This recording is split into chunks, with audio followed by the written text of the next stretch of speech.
Hey guys, welcome back to another amazing video. Today I'm going to be showing you how you can make a game pass on Roblox.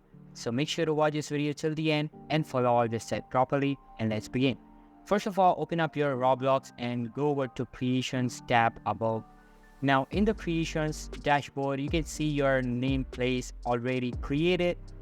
Click on it to edit it. Then just on the left side menu, go over to associated items and then passes. Under passes heading, you will see create pass box. Just click on it.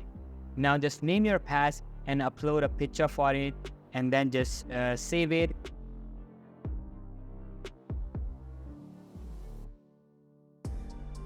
After that, just click on your just created pass again.